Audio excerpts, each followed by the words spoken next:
Olá, boa noite, segundo ano, tudo bem?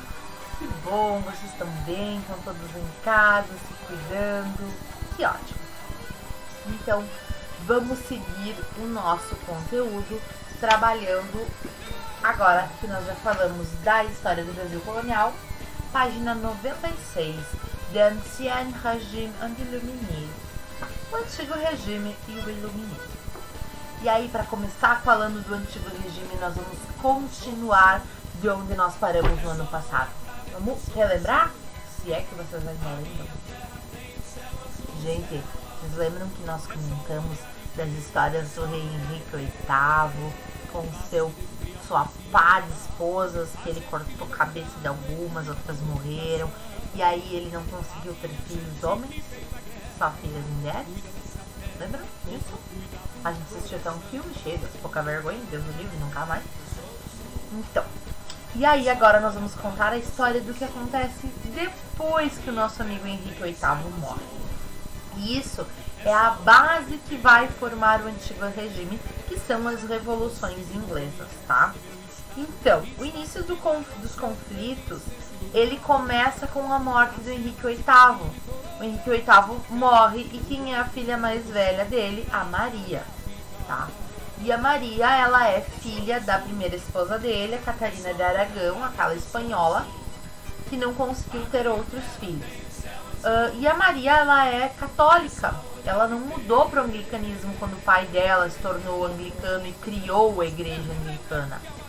Então, quando ela assume o poder, ela vai querer impor a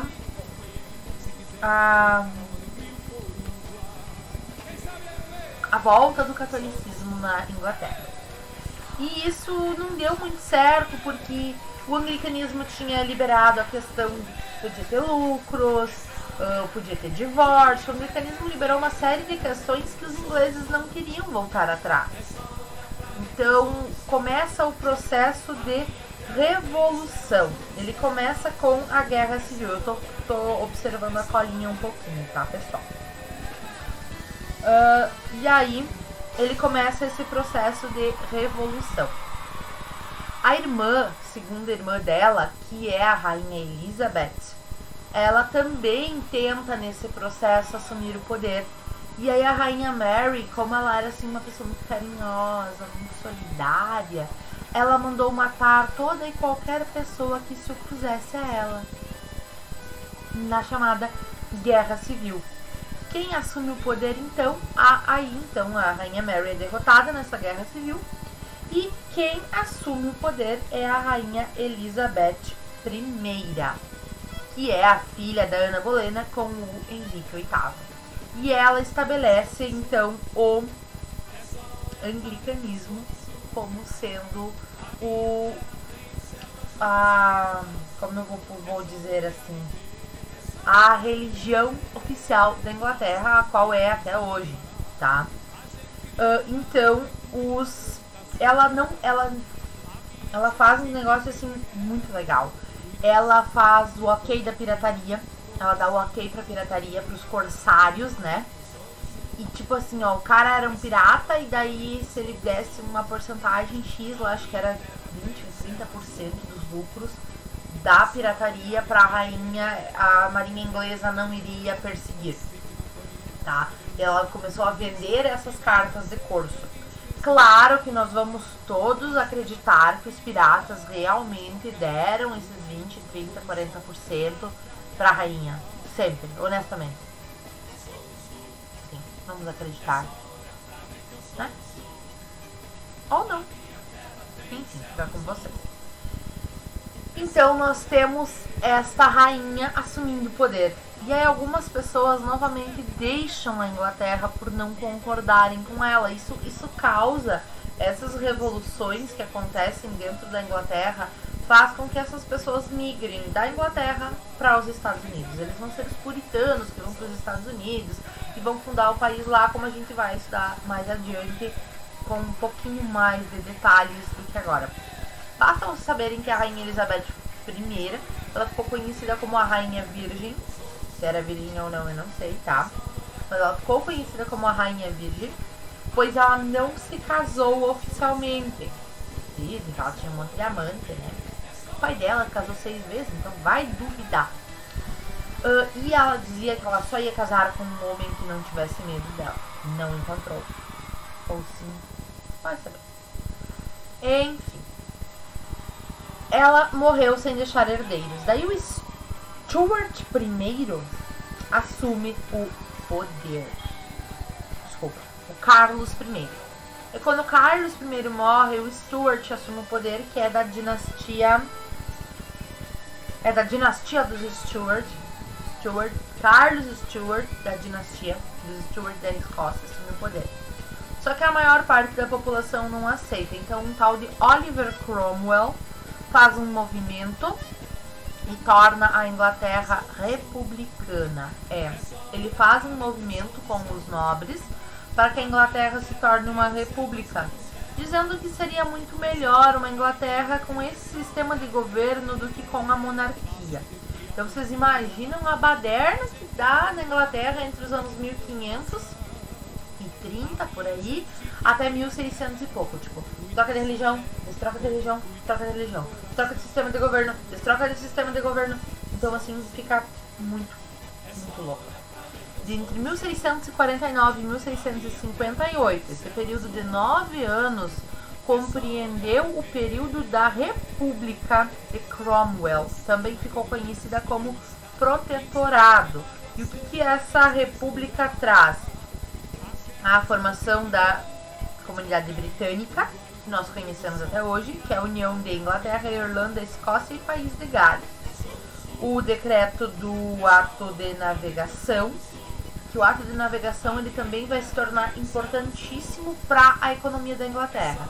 Porque o ato de navegação, ele diz que toda e qualquer mercadoria vendida pela Inglaterra ou comprada pela Inglaterra só pode ser transportada por navios ingleses.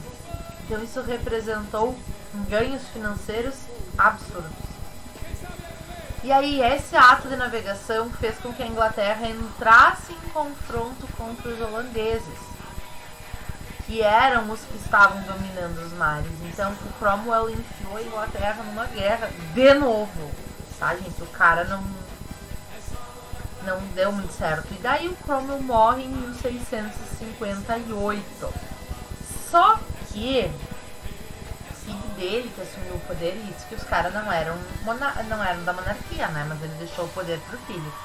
Ele não tinha, o filho dele, o Richard, ele não tinha capacidade administrativa. Ele acabou sendo deposto pelos Stuart, que voltam ao poder na Inglaterra. E aí a Inglaterra ela começa a ter um questionamento do absolutismo. Eles começam a questionar o absolutismo inglês. O que é o absolutismo inglês? O absolutismo inglês, o absolutismo francês, que são os maiores, né? Eles são a questão de o rei manda e todo mundo obedece, tá? Eles vêm de um pensamento muito fechado, esse ancien regime. Aí vocês já podem acompanhar, porque essa parte que eu falei pra vocês aqui, eu tirei desse livro aqui, ó, que é o meu livro de história, tá? Ó, coitadinho, tá todo destonadinho, né? Ele não tem mais no livro de vocês. Eles, nas últimas reformulações que eles fizeram no livro, eles tiraram. Então vocês já podem acompanhar agora no capítulo 8, página 97. Quando a gente fala do antigo regime, a gente está falando dessas sociedades rurais, onde temos um rei, e o rei subdividiu em condados, e o condado deu um pedacinho para cada cavaleiro, para cada barão, para cada nobre, e iam pagando impostos de um para o outro. Um processo de que, onde o rei e a nobreza praticamente não trabalhavam, e os arrendatários, que eram as famílias, trabalhavam nas lavouras de sol a sol, em sistemas bastante exploratórios. E isso causa uma desigualdade jurídica muito grande, porque quem mais trabalhava, era quem, no fim das contas, ficava com a menor parte dos lucros da produção, que mais passava fome, que mais morria. Então, a queda do antigo regime e a subida dos iluministas ao poder, ela traz a passagem de súdito, de obediente, para cidadão. Então, quem vai defender esse absolutismo? O filósofo inglês Thomas Hobbes, tá? Ele fala que o Estado é um monstro poderoso criado para acabar com a desordem e a insegurança da sociedade, e que por isso ele deve ser defendido, e que o rei tem que assumir o poder mesmo, e tem que quebrar tudo mesmo, e todo mundo tem que se ferrar e obedecer o rei, ponto final. Outro que defendia o absolutismo, e agora nós vamos falar de muitos filósofos, é o Jacques Bossuet. Ele defendia o poder do rei como um direito divino, um rei, uma fé, uma lei. Todos deveriam aceitar que Deus mandou este rei para governar, e Deus sabe o que é melhor para todos. Naquela época. E aí nós vamos começar a entrar com as ideias iluministas. Iluminista vem de iluminar, de buscar a luz, clarear as ideias. Essa iluminação das ideias que é buscada pelos nossos amigos iluministas. O que eles defendem? Liberalismo político e econômico, tá? Nenhum controle do Estado. Igualdade jurídica entre as pessoas, tolerância religiosa, liberdade de expressão. Direitos básicos, vamos combinar, na nossa sociedade eles fazem todo sentido. E esse período ele é chamado de século das luzes, tá? E aí nós vamos procurar e pensar um pouco os pensadores iluministas. Primeiro que eu quero falar para vocês, o John Locke. Ele fala de empirismo e liberalismo político. Depois nós temos o nosso amigo Voltaire. Voltaire fala em liberdade de pensamento e críticas à Igreja Católica. Montesquieu é o nosso querido amigo que vai falar da separação dos poderes, os 3 poderes: executivo, legislativo e judiciário. Diderot e D'Alembert, eles criam a enciclopédia. Tipo, os caras não queriam nada, tá? Eles queriam um livro que juntasse todo o conhecimento da humanidade. Resultado, as enciclopédias hoje tem 18 a 20 volumes, na escola tem vários.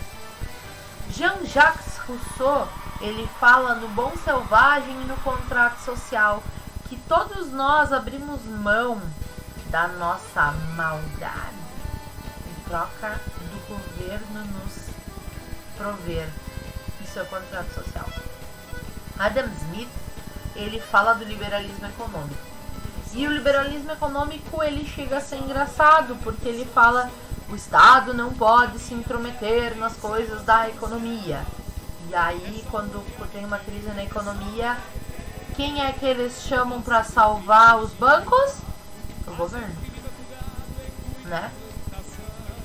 E isso vai dar origem ao que a gente chama de despotismo esclarecido. O que é o despotismo esclarecido? São aqueles governantes baseados na ideia iluminista que tentam colocar essas ideias novas no governo. E aí o mais importante, talvez, desses déspotas esclarecidos são Frederico da Prússia, a Catarina da Rússia e o José de Portugal. E o José de Portugal, ele vai ser importante porque ele coloca o Marquês de Pombal no governo. E quem é o Marquês de Pombal? O cara que expulsa os jesuítas dos territórios portugueses e que acaba definitivamente com o projeto de missões portuguesas. Ok? A atividade vai estar passada para vocês aí. Sugiro que vocês façam a leitura completa do capítulo 8 e façam pesquisas além, ok? Abraços! Eu sou